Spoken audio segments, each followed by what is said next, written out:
درود بر شما دوستان. از این جلسه طی چند پارت متوالی میخوایم با هم دیگه کارهای مربوط به ژورنال عروس و داماد رو انجام بدیم و روش‌های مختلف روتوش عکس‌های ژورنال رو با هم دیگه کار بکنیم.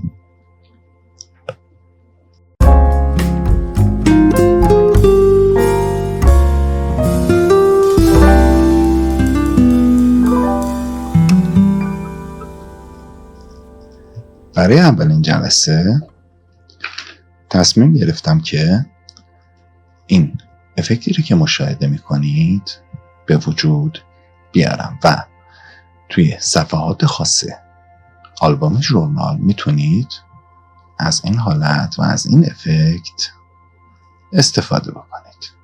اولین مرحله کارمون اینه که با فشردن دکمه کنترل جی کامند جی یک کپی از لایه اصلیمون میگیریم و با فشردن دکمه کنترل شیفت یو کامند شیفت یو اون رو به حالت سیاه و سفید تبدیل میکنیم. در این مرحله از ادجستمنت هامون ادجستمنت ترشولد رو انتخاب میکنیم. همونجور که میبینید توی تصویر ترشولد باعث میشه که تصویر ما به حالت سایه و روشن سیاه و سفید فقط در بیاد.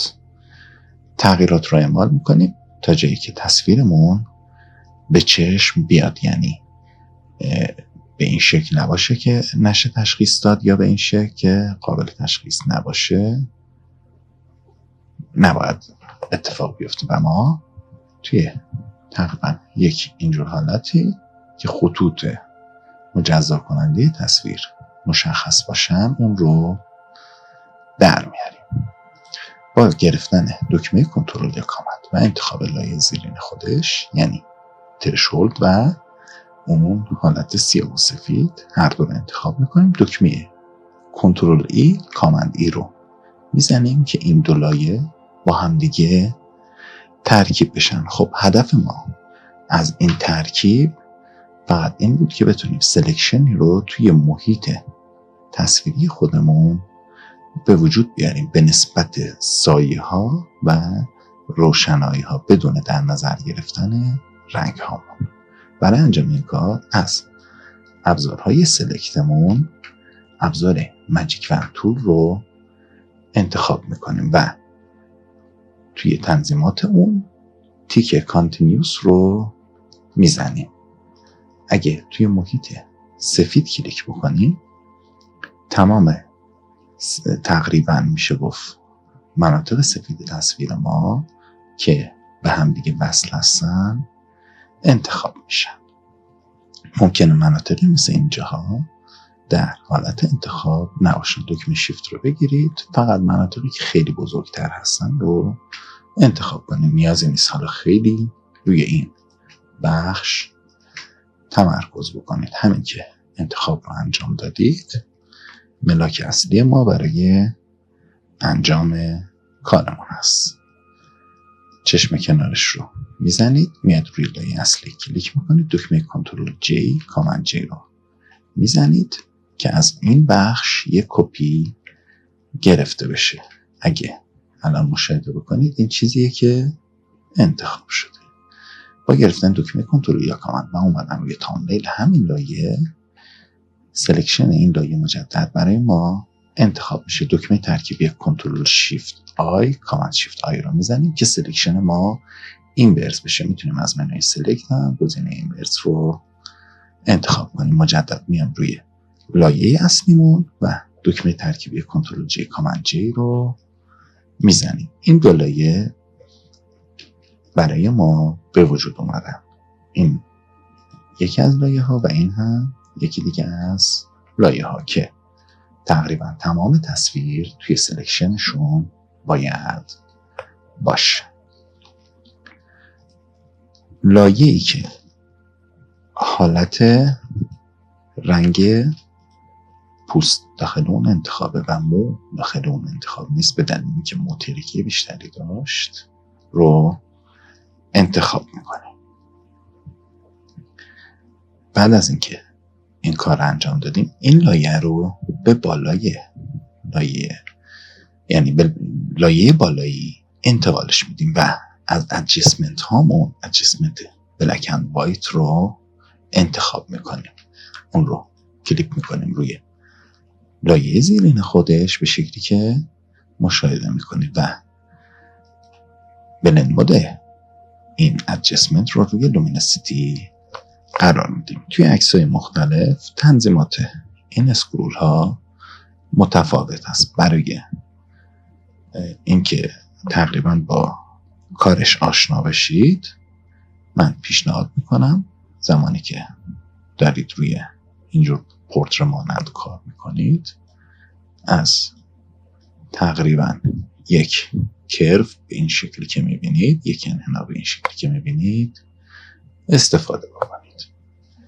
خب میایم لایه قبل رو انتخاب میکنیم.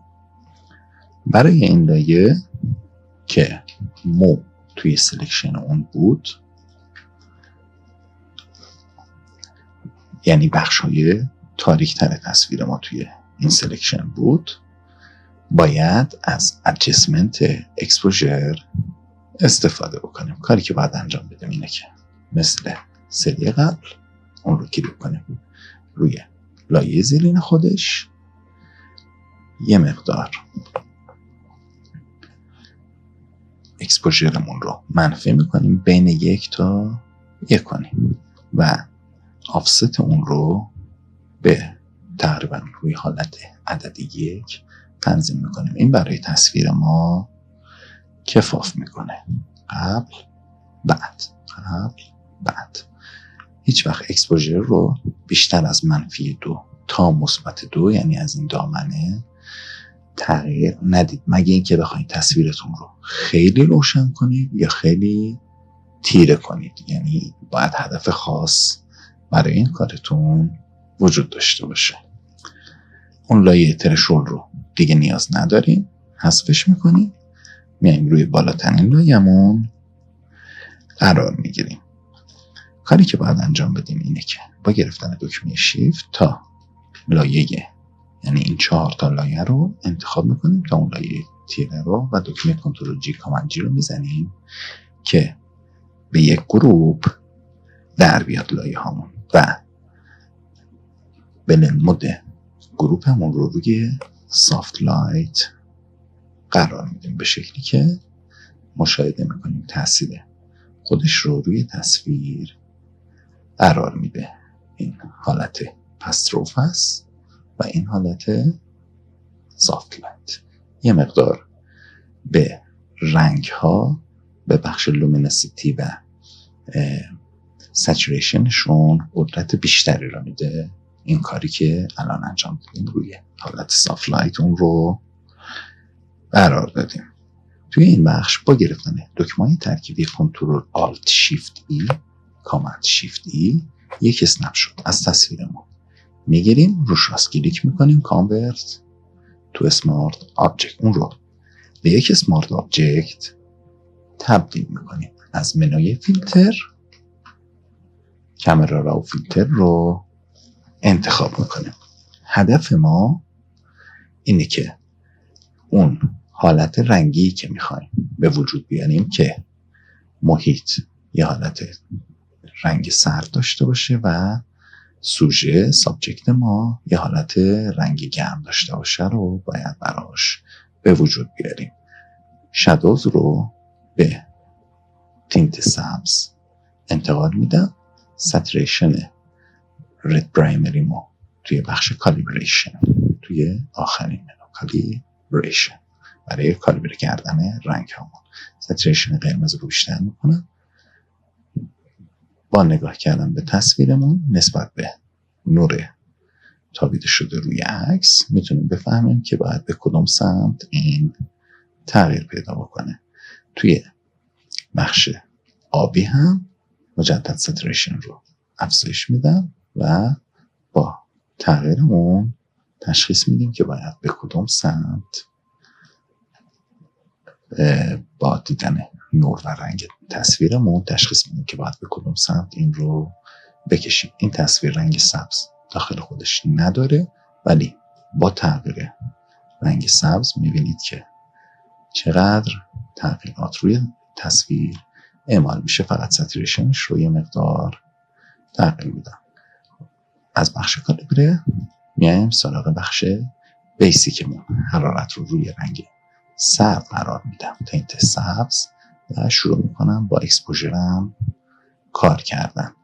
تقریبا تصویر من از اکسپوژر مناسبی الان برخورداری. یه مقدار فقط اون رو کم میکنم. کنتراست تصویر من اگه زیاد بشه باعث میشه اون حالت سایه روی بخش‌های تیره تصویر من خیلی زیاد خودش رو نشون بده و بالعکسش هایلایته که باید یه مقدار اون رو بیشتر کنم.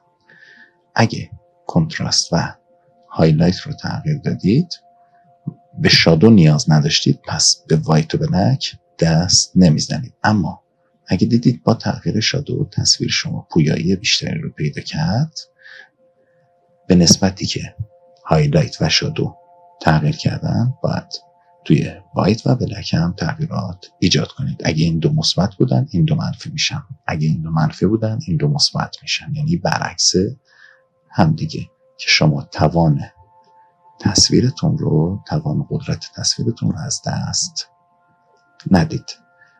برای این بخش من میخوام یه مقدار از کلاریتی کم بکنم که تصویر اینجا یه مقدار شفافیت به دست بیاره و دیهیز اون رو یه مقدار بیشتر بکنم. الان تصویر من یه مقدار بلورتر شد.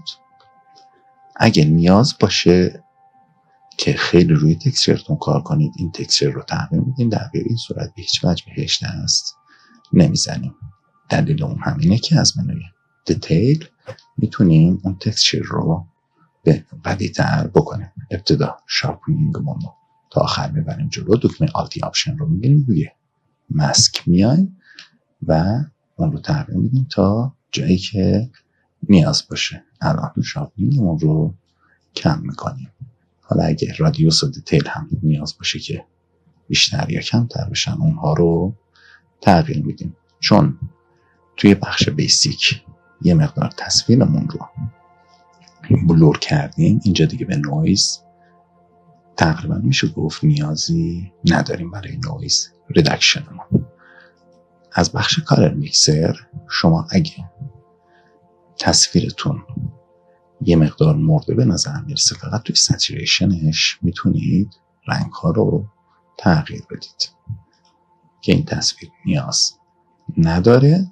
من از بخش آپتیک بیگنت مشکی رو به دور تصویرم میدم که همین رو توی بخش افکت هم مجدد انجام میدم، ولی تا آخر اون رو نیاز نیست به عقب ببرم. اوکی رو میزنیم. تغییرات به این شکل روی این تصویر اعمال شده. الان اگه دقت بکنید تصویر ما خیلی واضح‌تر از بخش قبل خودش شده.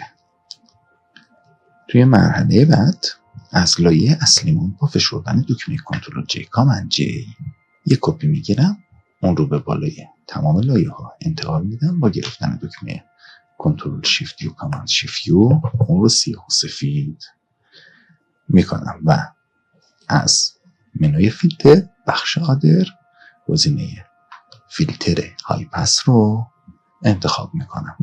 های پس رو کم میکنم و آروم آروم شروع میکنم به زیاد کردن اون تا جایی که تصویر من به میزان مناسبی برسه. اگه خیلی زیاد بشه هلو افکتی رو توی جاهایی که شارپ قراره بشن میندازه که برای کار ما مناسب نیست. خب اوکی رو میزنم. بلند مود این لایه رو روی آبلی تنظیم میکنم. اتفاقی که افتاد همونجور که روی تصویر مشاهده میکنید و توی تمرینتون خواهید دید، تصویر ما خیلی بهتر شارپ شده. با گرفتن دکمه آلتی آپشن و اومدن روی این علامت ماسک رو انتخاب میکنید. یک ماسک مشکی نگاتیو روی تصویر ما افتاد. دکمه بی رو میزنیم رنگ سفید رو انتخاب میکنیم. قلم ما انتخاب شده، رنگ سفیدمون انتخابه و میخوایم این شارپنسمون رو فقط روی سابجکت خودمون یعنی سوژمون پیاده بکنیم. راحت ترین کار برای ما اینه که لایه زیرینش که تصویرمون هست رو راحت انتخاب کنیم.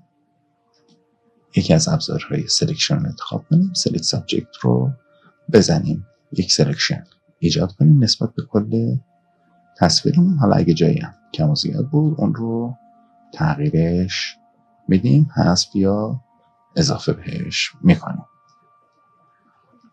خب من اینجا هم باید بهش اضافه کنم.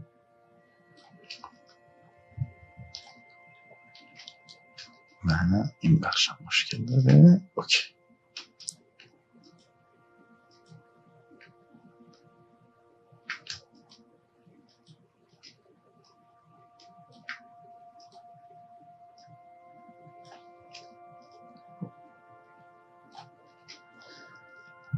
در اینجا سلکشن ما اتفاق افتاده، لایه با لایه رو انتخاب میکنیم، میام روی مسکش با زدن، چون فورگراند من سفید هست، با زدن دکمه آلت مک اسپیس در ویندوز و آپشن دلت در مک، این ماسک برای من روی سابجکتم اتفاق میافته. همونجور که مشاهده میکنید فقط سابجکت من که عروس و داماد هستن شارپ شدن و بک‌گراند اونها توی حالت بلور و فید خودش باقی موند. در اینجا از ادجستمنت هامون ادجستمنت کرو رو انتخاب میکنیم، یه مقدار اون رو به سمت پایین به شکلی که میبینید میکشیم تا میتون ما به رنگ مشکی نزدیکتر بشه. اگه نیاز باشه میتونیم از این بخش هم یه مقدار اون رو تیره تر کنیم. روی مسکش کلیک میکنیم، مسک لایه پایین رو میتونیم انتخاب کنیم با گرفتن دکمه آلت یا آپشن اون رو به لایه بالایی انتقال بدیم. مسک رو روش کلیک کنیم، کنترل کامند آی رو بزنیم که اینورت بشه و این افکت فقط روی بک‌گراند بلور شده ما اعمال بشه که به این شکل سابجکت ما یه مقدار جلوتر دیده میشه. حالا خیلی راحت میتونیم اگه اون میزان تیرگی تصویرمون رو بخوایم کمتر یا بیشتر بکنیم توی بک‌گراندش. در آخر هم چند تا راه برای ما وجود داره که بتونیم روی تصویرمون بهتر کار کنیم. بهترین کاری که میشه انجام داد که سریع باشه و یه تکنیک جدید باشه برای شما هم که باهاش آشنا بشید اینه که توی ادجستمنت هامون سالید کالر رو انتخاب کنیم، رنگ سفید رو برای اون انتخاب کنیم، بلند مودش رو روی یکی از حالت هایی که نور رو برای ما برگردونه قرار میدیم. بهترین حالت کالر دوج هست. همونجور که میدونید کالر دوج به فیل حساسیت داره. فیل اپاسیتی اون رو کم میکنیم، قبل بعد. خب کاری که باید انجام بدیم اینه که روی مسکش کلیک کنیم، بک‌گراند من مشکی است، کنترل مک اسپیس در ویندوز و کامند دلت در مک رو میزنید که این به حالت مشکی در بیاد. با فشردن دکمه بی ابزار قلم رو انتخاب میکنیم، رنگ سفید رو انتخاب میکنیم و از این بالا اپاسیتی رو روی 10 قرار میدیم. کاری که میخوایم انجام بدیم اینه که فقط اون بخش هایی که قراره یه مقدار هایلایت بگیرن رو چند بار به اندازه‌ای که بیش از حد نباشه روشون با قلم میکشیم تا اون هایلایت برای اون بخش ها به وجود بیان و بهش اضافه بشه. قبل بعد که این هم یه تکنیکه که تا الان با هم دیگه کار نکرده بودیم. در آخر تمام این لایه ها رو انتخاب میکنیم، دکمه کنترل جی رو میزنیم، به یک گروه اونا رو انتقال میدیم و قبل و بعد کارمون رو مشاهده میکنیم برای اینکه این تصویر یه افکت حالت آبی رنگ به خودش هم بگیره. کار لوکاپ ها رو از ادجستمنت هامون انتخاب میکنیم. برای این تصویر من از فوگی نایت استفاده میکنم. به شکلی که میبینید تصویر یک حالت رویایی مانند به خودش میگیره. کافیه توی بلند مود ها بلند مودی که برای شما جالبتر هست رو انتخاب بکنید. شما میتونید از مولتیپلای خیلی راحت استفاده بکنید توی این حالت. به خاطر تفاوت رنگی که وجود داره این افکت به این شکل پیاده میشه. میتونید از اسکرین استفاده کنید. این تفاوت رنگ به این شکل خودش رو نشون میده، یا خیلی ساده اون رو روی کالر قرار بدید تا تصویرتون به این شکل در بیاد. انتخاب با شما هست. میتونید لوکاپ های دیگر رو هم تست بکنید تا به نتیجه دلخواه خودتون برسید. ما از این عکس به این عکس رسیدیم. دلیل کارمون هم اینه که میخوایم آلبوم های ژورنال عکس رو به وجود بیاریم توی جلسات آینده.